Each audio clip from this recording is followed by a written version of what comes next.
એક રાજા હતો। રાજાને વાર્તા સાંભળવાનો બહુ શોખ। રાત દિવસ વાર્તાઓ જ સાંભળ્યા કરે। કેટલાય વાર્તા કહેનારા વિદેશમાંથી તેડાવ્યા હતા અને પોતાના રાજ્યમાં વસાવ્યા હતા। એ સૌ પાસે વાર્તાઓનો ખજાનો ખૂટી ગયો। એટલી બધી વાર્તાઓ રાજાને કહી। કેટલીય વાર્તાઓ તો 1 મહિને પૂરી થતી। એક ઘરડા માણસે તો 6 મહિના સુધી ચાલે તેવી લાંબી વાર્તા કહી, છતાં રાજાને સંતોષ ન થયો। એનાથી લાંબી વાતો કહી તોય રાજાને સંતોષ ન થયો। હજી લાંબી વાતો એને સાંભળવી હતી, પણ હવે કોઈ પાસે એવી વાતો ન હતી। સાંભળવાના આવા ગાંડાતુર શોખને લીધે રાજા રાજકાજમાં ધ્યાન ન આપી શકતા। પ્રજાજનો બહુ જ અકળાતા હતા, પણ શું કરે? રાજાનો પ્રધાન બહુ ચતુર હતો।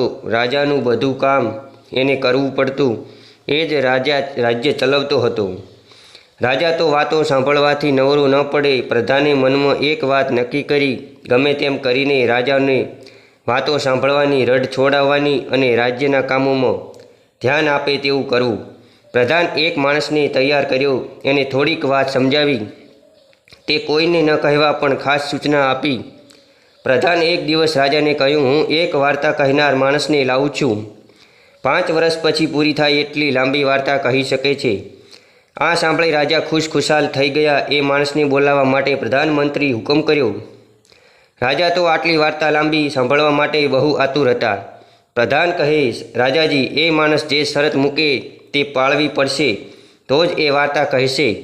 રાજા કહે, ભલે, એમ કરીશું। પેલા માણસે વાર્તા કહેવા માટે રાજા પાસે શરત મૂકી, હું 5 વર્ષથી પણ લાંબી વાર્તા કહું, પણ મારી શરત તમારે પાળવી પડશે। રાજાએ પૂછ્યું, તારી શરત? કહે પેલો માણસ બોલ્યો, મારી શરત હું વાર્તામાં જ કહીશ ને તમારે પાળવી પડશે। રાજા કહે, હા, પાળીશ।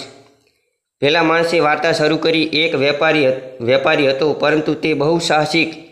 વહાણોમાં માલ ભરીને પરદેશ વેપાર કરવા જાય। ક્યારેક વર્ષે આવે તો ક્યારેક 2 વર્ષે। એકવાર એણે 5 વહાણો તૈયાર કર્યા, તેમાં જુદો જુદો માલ ભર્યો। એની પત્નીએ કહ્યું, હું પરદેશ જાઉં છું। દરિયાઈ રસ્તો લાંબો છે ને માલ ઘણો છે। જતા આવતા અને માલ વેચતા સમય લાગશે। હું 5 વર્ષ પછી આવીશ। વેપારી તો વાહનો લઈને નીકળી પડ્યો। આટલું કહ્યું પછી વાર્તા કહેનાર અટકી ગયો। રાજા કહે, કેમ અટકી ગયા? પેલો માણસ કહે, વેપારીને આવતા 5 વર્ષ લાગશે, ત્યાર પછી જ આ વાર્તા આગળ ચાલશે। હવે સાંભળો મારી શરત। રાજા તો સમય ગયો અને શરત પાળવાની હતી। પેલો આગળ બોલ્યો, આજથી 5 વર્ષ સુધી તમારે તમારા રાજ્યમાં પૂરેપૂરું ધ્યાન આપવાનું।